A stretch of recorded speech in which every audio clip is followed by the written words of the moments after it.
tarde a todos e todas. Sejam muito bem-vindos, muito bem-vindos. Mas vamos ver, então, a pauta do dia de hoje. Vamos retomar a nossa pauta. Olha, agora à tarde nós falaremos muito rapidamente da Resolução 85 de 2020, da parte diversificada e itinerário formativo.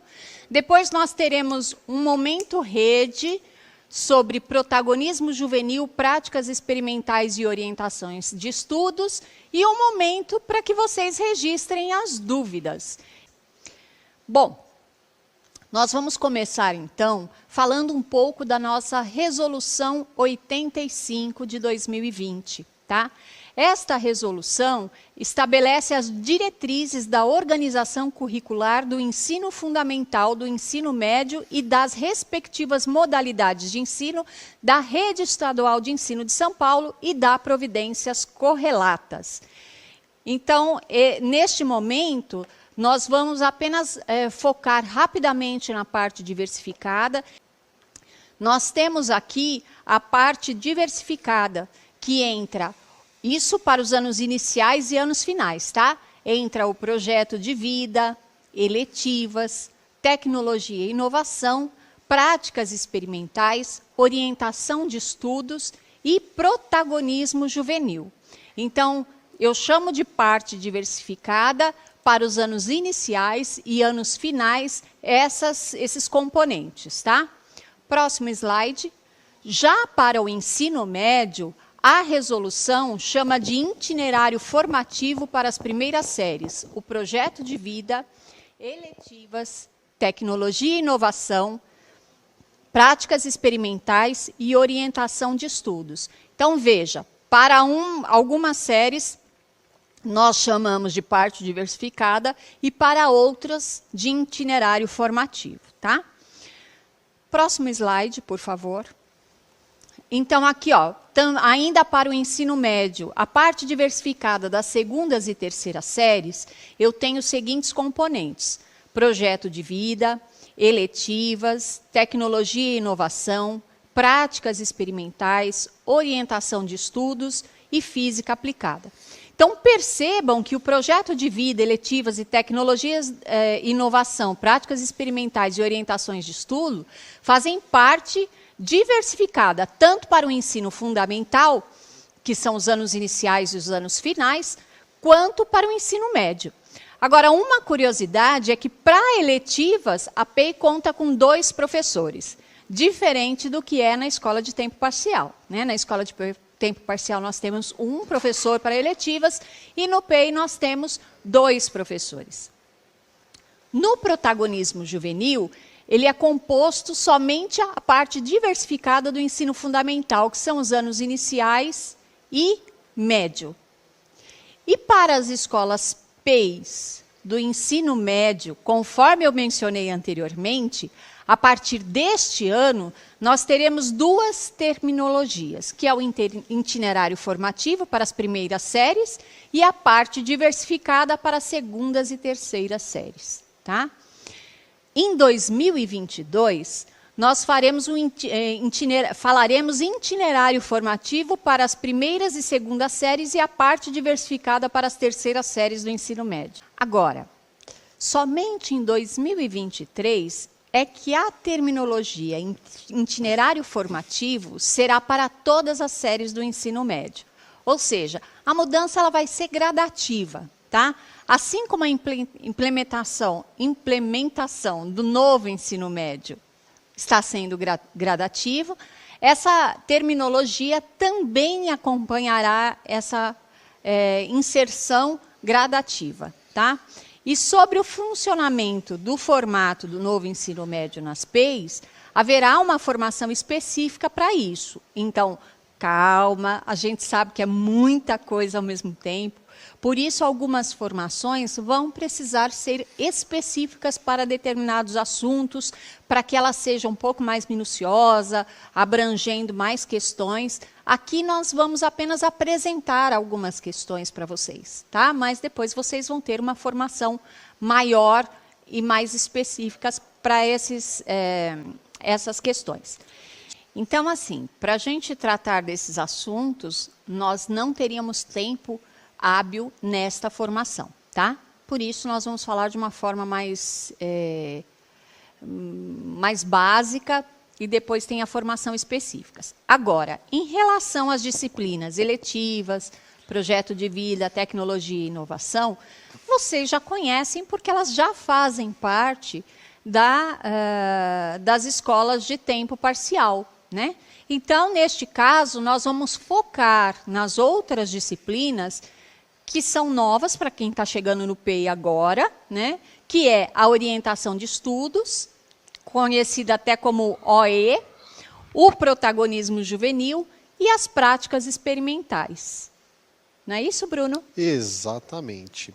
A gente vai focar nas práticas experimentais e na orientação de estudos. Mas para isso, Rosa, a gente vai ter que chamar alguém aqui para contribuir com a gente, não é? Então, neste caso, nós vamos chamar o professor Anderson Vieira dos Santos, da Escola PEI, professora Cecília Pereira. Ele vai compartilhar as experiências que ele tem do PEI em relação aos componentes do Momento Rede, ali, ó, orientações de estudo, protagonismo juvenil, práticas experimentais. Então, o professor Anderson vai falar um pouco sobre essa experiência. Então, bem-vindo, professor Anderson, boa tarde. Olá, boa tarde, Rosa, tudo bem? Sim, não há programa de ensino integral com você trabalhando sozinho. Você precisa ter uma equipe coesa e que caminhe na mesma direção. Se trabalharmos em direções opostas, com disputas, a gente não consegue fazer com que o procedimento da escola seja um padrão e a gente consiga vivenciar de verdade essas disciplinas. Toda essa questão da parte diversificada, que exige uma educação muito mais do que uma educação simplesmente conteudista, uma educação voltada somente para as habilidades relacionadas às disciplinas da Base Nacional Comum, mas uma educação muito mais próxima à educação para a vida. Então, é super importante essa questão da equipe. Mas, professor, diga para a gente a importância desses três componentes e como eles são trabalhados na escola, quais os pontos de atenção e desafios que existem, e se há alguma dica para os nossos colegas do trio gestor das escolas que estão ingressando neste ano no programa Ensino Integral. Por favor, professor. Sim, eu vou começar então pela formação onde eu me sinto mais confortável com as práticas experimentais. Afinal, eu sou formado em matemática e trabalhei muito com as práticas experimentais de matemática. A gente precisa começar com um ponto de atenção nas práticas experimentais, que essas práticas experimentais, elas não são uma continuidade pura e simples da disciplina que acontece de matemática, de química, de física, de ciências. Ela precisa ser algo diversificado, alguma coisa que torne o aprendizado para o aluno um aprendizado real, um aprendizado prático, fazendo com que o que ele esteja aprendendo na Base Nacional Comum, nas aulas da Base Nacional Comum, tenha um significado para a vida do aluno, e não seja simplesmente um objeto de conhecimento aplicado. Para isso, com as práticas experimentais, a gente precisa deixar com que o aluno trabalhe e consiga manipular os dados, obter esses dados, trabalhar com os dados experimentais e tomar as suas próprias decisões e fazer as suas inferências sobre os experimentos que são realizados. Então, é um lugar muito propício para trabalhar seu método científico, que além de um método de desenvolvimento de ciência, é um método também de resolução de problemas, que vai ser aplicado não só para as práticas experimentais, mas para todas as disciplinas. Trabalhar também com a iniciação científica, ou seja, utilizar esse momento de aulas de práticas experimentais para que o aluno consiga propor e solucionar problemas que ele encontra na sua própria comunidade. fazendo com que o aluno tenha esse protagonismo, essa resolução de problemas sendo exacerbado dentro da sua criatividade, tá? Mais importante, como professor, a gente acaba tendo uma dificuldade muito grande de valorização, principalmente no começo da parte diversificada, né, e dos itinerários formativos. Para conseguir fazer essa aproximação e essa valorização, a grande sugestão é que esteja realmente linkados com os conteúdos que estão sendo trabalhados em sala de aula. Vou dar um exemplo aqui que funcionava muito legal. Quando eu ia trabalhar a parte de probabilidade, a parte de estatística, dentro da Base Nacional Comum, na parte diversificada, eu trabalhava com isso referente aos jogos, analisando como essas probabilidades funcionavam para conseguir fazer com que os jogos fossem realmente entendidos e como funciona dentro da vida prática. Outra também super bacana que pode ser feita em ciências, pode ser feita em biologia, pode encaixar muito bem em matemática, é o trabalho de exponencial, que você pode trabalhar com a propagação de doenças. Então, enquanto você está analisando uma função exponencial na Base Nacional Comum com toda a sua formalidade, você traz dentro das práticas experimentais experimentos que mostram a propagação exponencial de algumas doenças, como é o caso que a gente está vivendo agora em toda essa pandemia. Então, é uma coisa que enriquece muito a nossa prática. Eu tinha um segredo assim que era essencial para mim, e como formador e também coordenador, é essencial passar isso para os professores. É o momento em que o professor tem para ousar, para aplicar novas metodologias, para que ele aplique experimentos, para que ele tente fazer com que o aluno entenda não somente um conteúdo formal, mas para que ele crie uma intuição e realmente adquira as habilidades relacionadas àquele conteúdo. Então, torna-se uma coisa que ela é informal, precisa ser formalizada, mas que torna muito mais prazeroso a atividade do aluno, fazendo com que ele tenha essa ligação entre a teoria e a prática. Ô Anderson. Sim? Tudo bem? Eu queria fazer uma intervenção aqui nessa sua fala, nesse momento, né, de ousar e de estar colocando esses conteúdos transmitidos para os professores. Como transmitir essa ideia desse modo que você disse para os alunos? O protagonismo juvenil está relacionado com tudo isso, ao meu ponto de vista.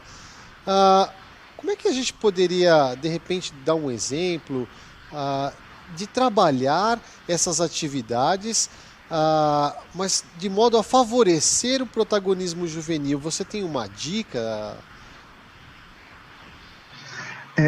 Eu até ia tentar deixar o protagonismo juvenil para o final, porque ele está em tudo.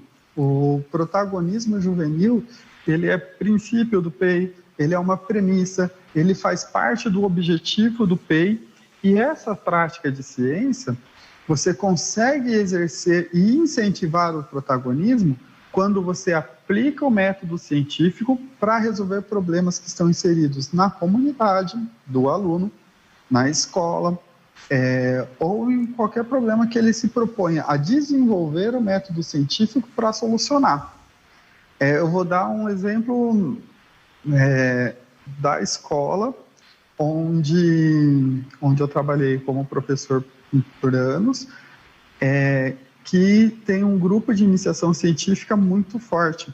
E esses trabalhos são desenvolvidos também durante as aulas de práticas experimentais. Como ele é desenvolvido? Eu vou dar um exemplo aqui, que eu creio que seja o exemplo de maior sucesso, não seja o único, mas uma das nossas alunas, a Maria, ela tinha uma preocupação muito grande com a questão dos canudos e com as tartarugas. Com isso, dentro das práticas de ciências, dentro das disciplinas eletivas e todo um trabalho em conjunto, essas práticas experimentais, ela foi desenvolvendo uma solução para esse problema, chegando à questão de um canudo biodegradável feito à base de inhame. Então, para você desenvolver o protagonismo, a saída é fazer com que os alunos, dentro dessas práticas, trabalhem um método científico com problemas que eles encontram na própria comunidade, na própria escola.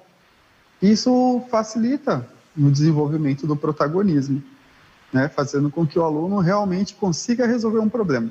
Responde bem, Bruno. Creio que é maravilhoso. Eu acho muito importante. Eu achei muito importante. Então, frisar, para a gente não dar um spoiler da parte de protagonismo juvenil que você vai nos trazer, mas a questão de partir a iniciativa do aluno, né? Jamais subjugar ou tornar menos importante ou menor aquilo que o aluno nos traz. Por mais absurdo que possa parecer, né? De repente, aparentemente uma ideia, mas criar uma esfera, favorecer para a criação de um espaço, de um tempo, né? Então, o professor, muito legal, trouxe esse exemplo bem bacana da aluna que trouxe essa ideia, essa preocupação que ela tinha, teve esse incentivo por parte dos profissionais da escola, né, Anderson? E ela pôde prosseguir com essa ideia que ela tinha, esse sonho, né? É bem interessante. Provavelmente deve ter participado de feiras regionais, tem ainda a feira estadual, que se não me engano é a FECESP, né? Que todo ano costuma ter. Acho que o ano passado, por causa de pandemia, né, isolamento social, talvez não tenha fluído como nos anos anteriores. Mas meus parabéns. Não vou mais te interromper, por favor, Anderson. Eu vou falar um pouquinho agora da questão de orientação de estudos. E é uma coisa assim, já que eu estou falando para o trio gestor, é uma coisa que vocês vão ver aqui. Os professores vão apresentar uma certa dificuldade no começo, mas é um assunto essencial e que precisa ser muito trabalhado e acompanhado de perto. Porque é uma questão que aumenta muito o rendimento da escola conforme essa disciplina é bem trabalhada, a disciplina de orientação de estudos, que a gente chama carinhosamente de OE. Tá?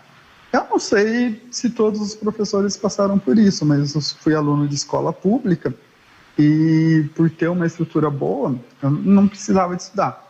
Cheguei na faculdade, lá para o primeiro, segundo ano, me vi perdido, sem saber estudar, sem saber correr atrás para conseguir tirar minhas defasagens, conseguir acompanhar o restante da turma.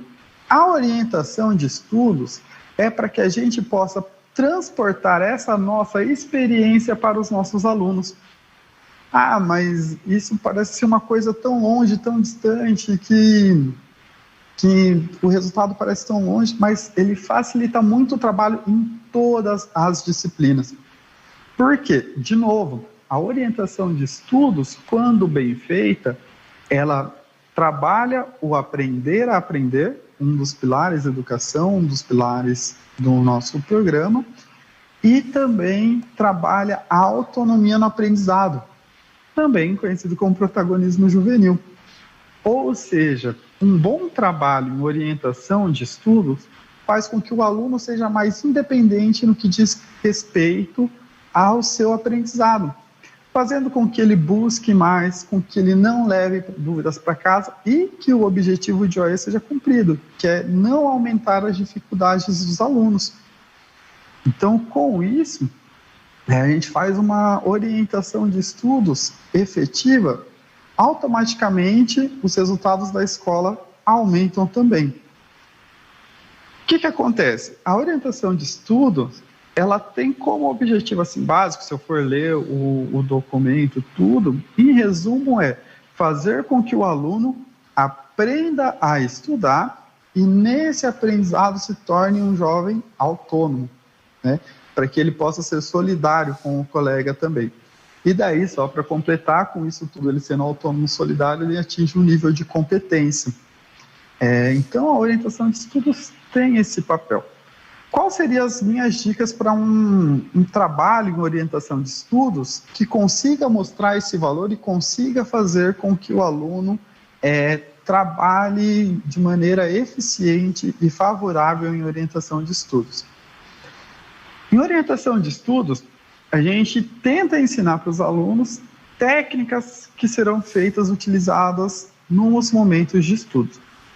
Então, a gente tem que ensinar grifos, a gente tem que ensinar técnicas de resumo, métodos de estudo. Adoro o método do Pomodoro, né? Então, se alguém quiser pesquisar depois, é uma coisa que também dá para ser colocado. E não ensinar tudo isso, se é ensinado de uma maneira em que não faz sentido para o aluno, é uma aula que, tanto para o professor quanto para o aluno, é difícil de passar. Sabe aquela aula que parece que acaba o dia, mas a aula não acaba? Se a gente faz essa orientação de estudo desassociada do que está acontecendo na escola, é simplesmente uma aula de como fazer resumo, sem significado nenhum. Como que isso pode ser resolvido? Primeiro, incentivem os professores de orientação de estudos a estarem ligados a tudo que acontece na escola de vocês. Se tem algum trabalho interessante que os alunos estão com dificuldades para realizar, o professor de orientação de estudos tem que estar sabendo, né? Então, a comunicação, essa parte da equipe é muito importante. Então, tente fazer esse comunicado entre os professores que estão desenvolvendo algum trabalho e os professores de orientação de estudo, pois a orientação de estudo pode dar suporte na realização prática desse trabalho. E a gente destaca essa figura, né, do professor coordenador de área e do professor coordenador geral, não é isso, Anderson? Sim, esses são os responsáveis pela comunicação entre os professores e entre as áreas. Então, essa interação é de extrema importância, não só entre a própria área, que já garante ali uma ajuda, uma questão de acompanhamento, mas também com o professor coordenador geral, para que seja passado para as outras áreas e a escola inteira fique sabendo de tudo que está acontecendo. Isso faz com que as coisas comecem a ter valor para os alunos, pois começa a trabalhar em orientação de estudo com temas que no momento são importantes para os alunos. Mas essa questão do nivelamento e a orientação de estudos, existe uma relação? A gente sabe que essa relação ela tem um grau de intimidade, mas não é bem ou exatamente tão íntimo assim. Você poderia falar alguma coisa a respeito, né, se está na sua programação, a respeito de nivelamento e orientação de estudos, né? Qual é a relação dessas duas práticas? A gente tem os nossos estudos que vão levando a caminhos que são um pouco diferentes daquilo que a gente já utilizou antes. Dentro da orientação de estudo, há um espaço em algumas aulas para que se ocorra o processo de nivelamento. O que é esse processo? É um processo onde a gente vai trabalhar com as defasagens dos alunos para que todos os alunos consigam ter um acompanhamento razoável das disciplinas. A gente geralmente costuma dar um enfoque em português e matemática, mas eu acredito que tem que ser um enfoque em todas as disciplinas. Por isso, há a sugestão de que se coloque todas as aulas de OE, todas as aulas de orientação de estudos, no mesmo horário, para que possa ser feitos alguns grupamentos através da proficiência dos alunos, fazendo com que a gente possa colocar alunos com o mesmo nível de proficiência numa mesma turma e fazer uma miscelânea para que seja mais fácil de abordar essas defasagens que cada um deles apresenta. Isso seria, assim, um nivelamento. Se eu puder indicar um trabalho que é o que eu estou estudando para desenvolver alguma coisa um pouco diferente aqui para a nossa escola, eu não vou lembrar o nome da escola agora, mas há uma escola em Santo André que tem um processo de nivelamento que acontece muito, muito bem. E que ele acontece com todas as disciplinas e com todos os alunos conhecendo as suas defasagens, fortalecendo ainda mais o protagonismo, porque o aluno sabe onde ele tem defasagem e vai começar a trabalhar isso. Então, OE tem essa relação com o nivelamento em que ele pode ser trabalhado ali dentro dessas aulas, e essa indicação que, para facilitar alguma coisa, seja colocado as aulas no mesmo horário de todas as turmas. Só para encerrar, a última disciplina, a disciplina de protagonismo juvenil, como eu falei, é uma disciplina que transpassa por todo o programa de ensino integral.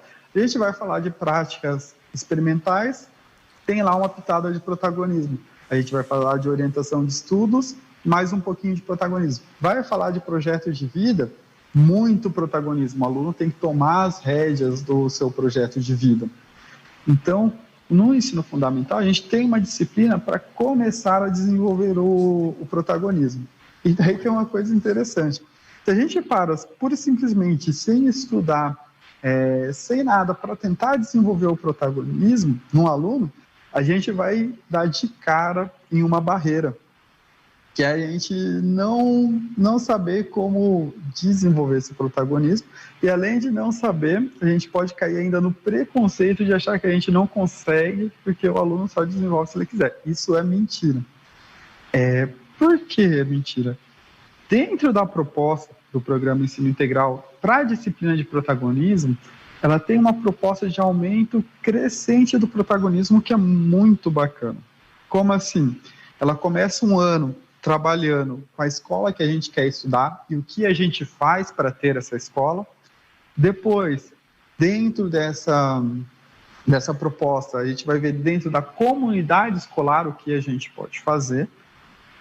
Depois, na nossa família e depois ações na nossa comunidade. Sendo que nesse último ano, lá para o 9º ano, esse desenvolvimento com a comunidade, a gente propõe que o aluno faça realmente, desenvolva uma ação para resolver um problema de uma determinada comunidade.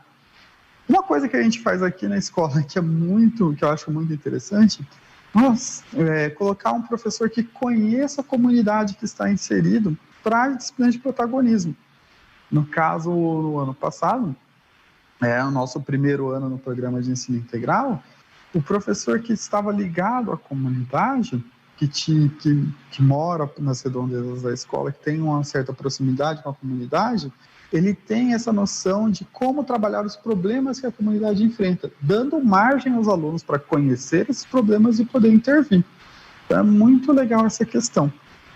Qual que é, assim, a coisa mais legal para você trabalhar dentro do protagonismo? Eu coloquei assim como se fosse uma escala.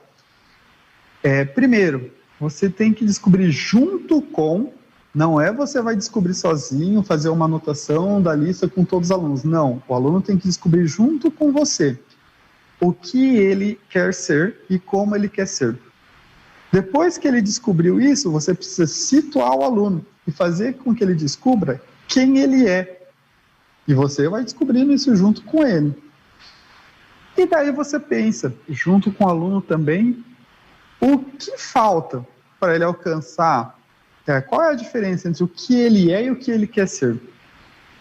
Essa diferença é onde o protagonismo vai começar a trabalhar. E daí é o papel importante do professor, que é orientar o aluno nessa questão de como ele vai conseguir chegar nesse protagonista que ele deseja ser.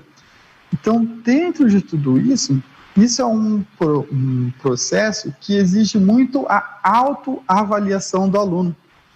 A todo momento, o aluno tem que se autoavaliar e saber o quanto ele cresceu, o quanto falta para ele crescer, se ele está parado, se ele não está, e o quanto falta para ele alcançar aquilo que ele quer realmente ser da vida, né? O que ele quer alcançar, o que ele almeja, o tipo de personalidade que ele quer. Então, é uma das disciplinas que dão o maior prazer na hora de você ver o resultado acontecendo. Por quê?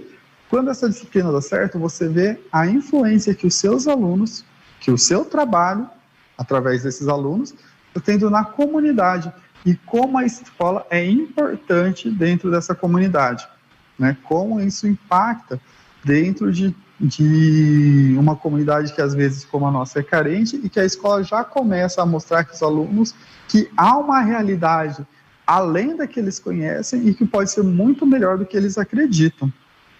Tá?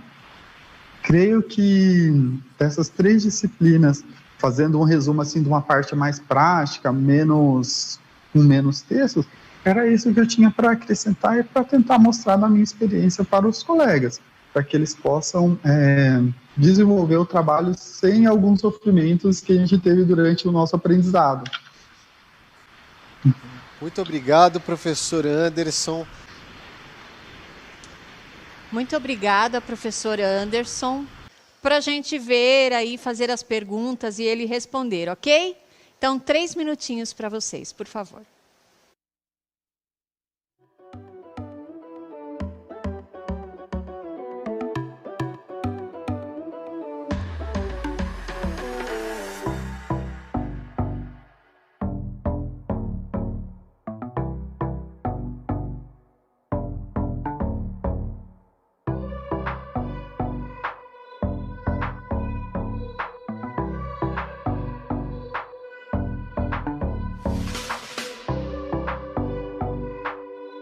Olá, sejam bem-vindos de volta.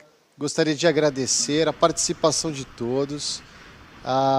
É importante a gente frisar que no período da manhã nós fizemos alguns combinados, a questão de manter as questões no âmbito pedagógico, né?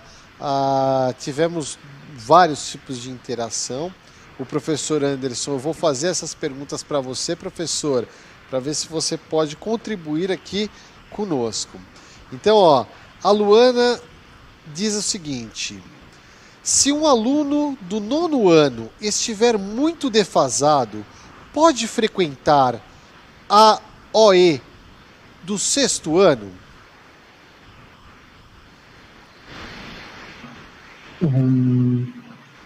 Olha, eu vou falar um pouco do que se pode, um pouco de experiências como professor de matemática, tá? O que acontece é que se sugere, não na OE inteira, mas no processo de nivelamento, que ocorram os agrupamentos pelos níveis de proficiência, né? Para que os alunos que tenham proficiência parecida, para que eles possam estar no mesmo grupo de trabalho. O que acontece? Isso dentro do que é proposto. Um pouco de experiência. Há momentos em que isso é produtivo e há momentos em que isso acaba atrapalhando. É necessário que você conheça a sua comunidade, conheça os seus alunos para saber o que vai ser mais benéfico. Você conseguir fazer esse agrupamento pelas proficiências ou tentar fazer agrupamentos produtivos entre os alunos que um possa auxiliar o outro. Então, são soluções interessantes em que o aluno pode, de novo, ser protagonista e auxiliar nesse processo de recuperação do aluno que está muito defasado. E também pode ser alocado dentro dos níveis de proficiência. Bruno, creio que respondido. Isso, muito bom. Aqui nós temos uma outra pergunta do professor Newton. A gente faz o plano de ação primeiro ou as agendas?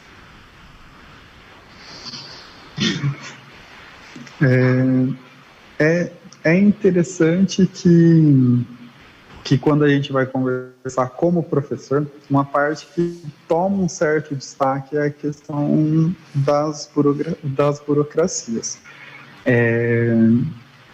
Creio eu que a gente tem que lidar com todas as burocracias dentro dos prazos que nos são dados. Isso é uma percepção pontual. Como você pode se organizar? Você precisa saber aonde você quer ir para conseguir chegar até lá. Então, com a escola tendo conhecimento do plano de ação, você consegue se organizar melhor para saber aonde você quer chegar. Então, caso esteja dentro do prazo e você precise dar o foco em um dos dois, você foque em descobrir onde você quer chegar, que é mostrado pelo nosso plano de ação, para depois escolher o caminho e como a gente vai alcançar esse caminho, que vai ser mostrado pela agenda, e vão ser todas as nossas ações. Muito dura. Bom, a Isabel Anderson pergunta assim: OE, somente professores de língua portuguesa e matemática? De novo, falado que pode um pouco da experiência. Em OE, a gente tem uma certa liberdade de atribuição para conseguir atribuir aos professores de qualquer disciplina de acordo com a necessidade da escola. Mas é muito, muito interessante que, se você deseja um trabalho de nivelamento focado nessas disciplinas, que você tenha especialistas para que você possa trabalhar de uma maneira mais efetiva. Então, se você conseguir arranjar dentro da sua atribuição com que esses professores sejam de português e matemática, isso facilita alguns trabalhos que você possa vir a ter durante o ano. Não é uma obrigação, mas pode facilitar bastante. Foi, inclusive, uma adequação de módulo que a gente fez aqui na escola para que a gente conseguisse fazer essa atribuição com os professores de português e matemática, pensando aí num possível nivelamento. Ok. Professor, olha só, né? Você veio nos trazer a respeito do método Pomodoro, né? Deixa eu só... Opa! Aqui o meu assistente do Google resolveu aparecer aqui agora. O Pro Luciano pergunta assim: pode falar um pouco sobre o método Pomodoro, Anderson? Olha, foi uma das aulas de maior sucesso que eu dei em OE. O método do Pomodoro são períodos curtos de dedicação total e plena de atenção, seguido de um prêmio e mais períodos curtos. Por exemplo, são 5 minutos você estudando, isso é só um exemplo, tá? Estudando no seu nível máximo, com toda a atenção possível, sem nenhuma distração. Você para um tempo depois desses 5 minutos, cronometrados no relógio, isso é uma coisa muito importante, você se dá um prêmio após esse tempo. A professora que me ensinou, a professora Tamara, ela sempre falava do chocolate. Então, era 5 minutos e 1 minuto para eu comer um bis, para eu me sentir mais à vontade para eu descansar. Então, na sua essência, é isso. E chama Pomodoro por conta do cronômetro, né? Que era aqueles cronômetros que vinham de propaganda de uma massa de tomate, né? Então, aí acabou adquirindo esse nome. Então, corrigindo aqui, não é Comodoro, é Pomodoro. Não é isso? A Rosa estava aqui chutando Pomodoro. A minha canela aqui. Até doeu, viu, Rosa? De vez em quando a gente tem que dar uma bronquinha, né, no colega. É? Pro Roseli, Anderson, pergunta assim: quanto tempo demorou, por meio do nivelamento, para sentirem diferença no avanço da aprendizagem dos alunos?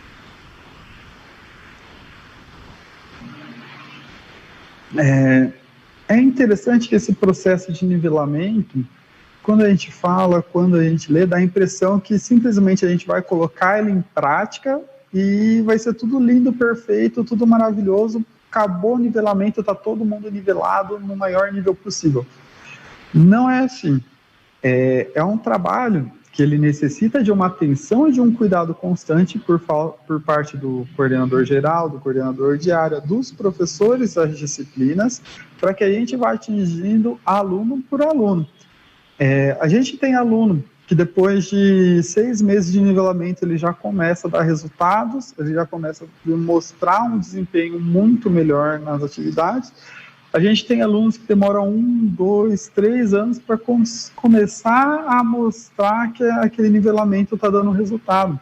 Então não é uma coisa, é muito interessante colocar isso, que não é uma coisa que vai ser uma receita pronta, que vai ser colocada como nivelamento, terminei esse processo, terminei esse projeto, lindo, maravilhoso, acabou, tá todo mundo nivelado, digamos assim, né, usando uma palavra aí até que fica meio estranho.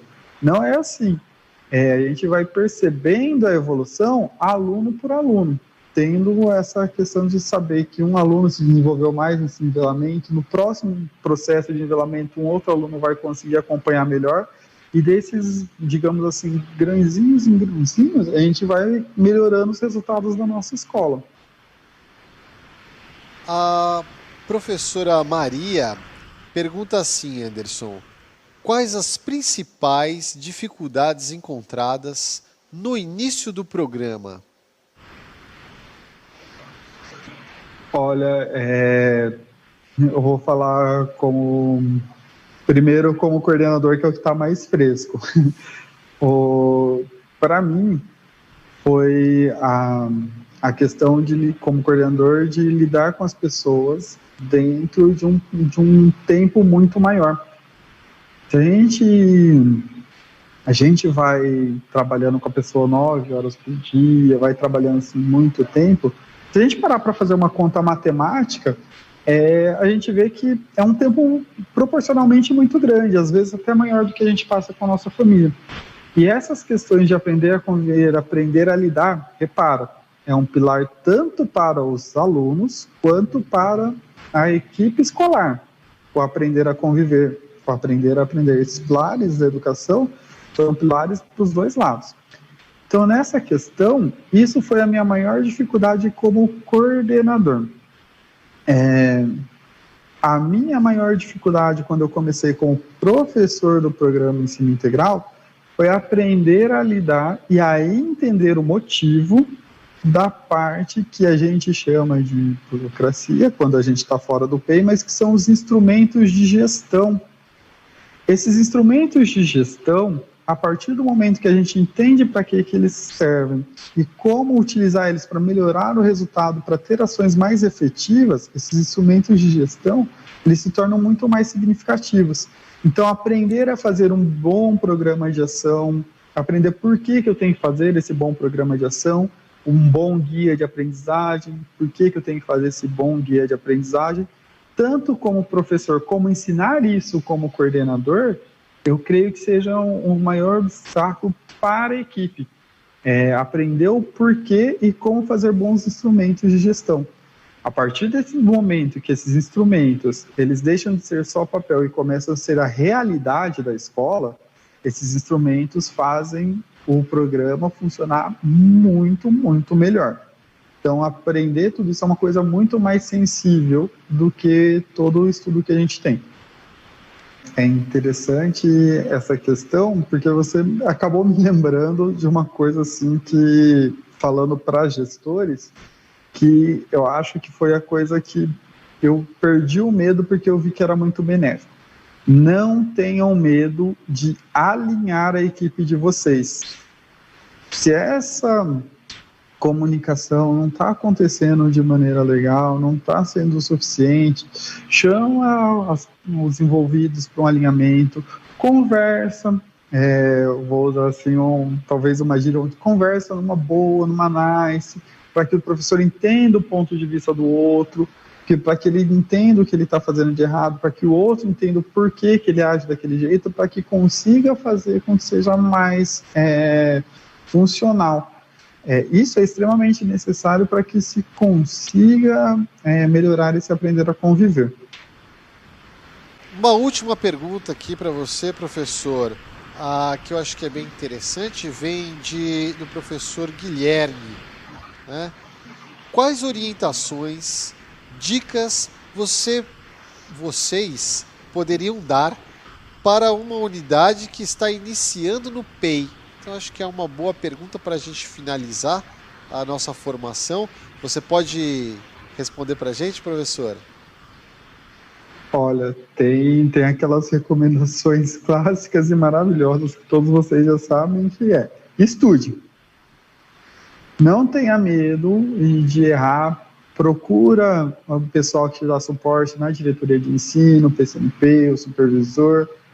tentem entrar em contato para tirar todas as suas dúvidas. Isso é o principal.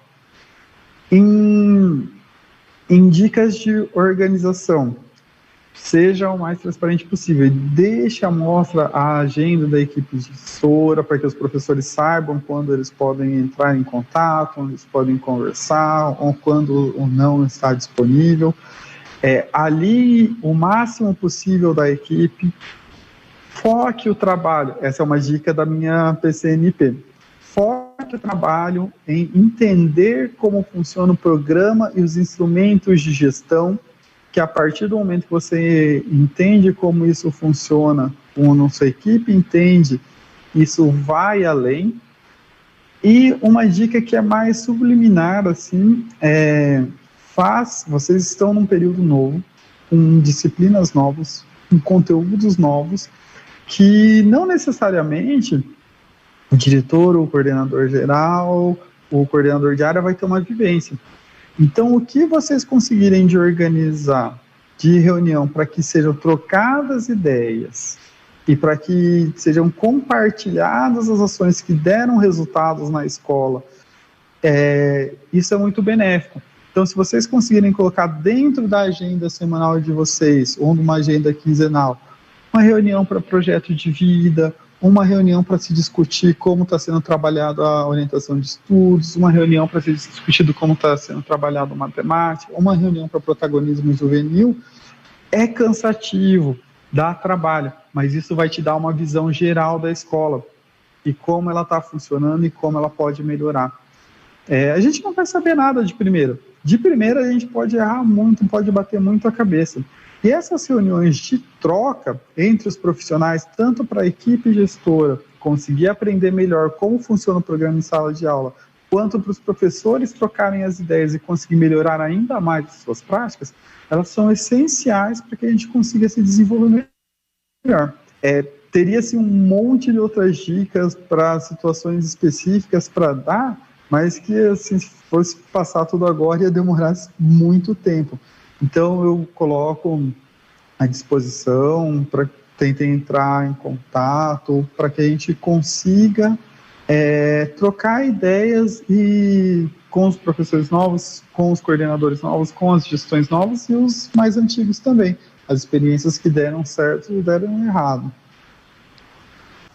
Professor Anderson, muito obrigada pela sua participação, contribuiu muito, e agora eu deixo você se despedir da gente um pouquinho aí. Eu que agradeço pela oportunidade, foi muito bom estudar, preparar tudo isso para poder comentar com vocês, trazer um pouco da experiência, e eu só quero pedir licença por conta de uma amiga que, se eu não fizer isso, Vanessa, um beijo. Muito obrigado à paciência de todos vocês. Qualquer coisa pode me procurar se precisar de mais alguma ajuda. Muito obrigado pela oportunidade. Obrigada, professor, e até uma próxima oportunidade.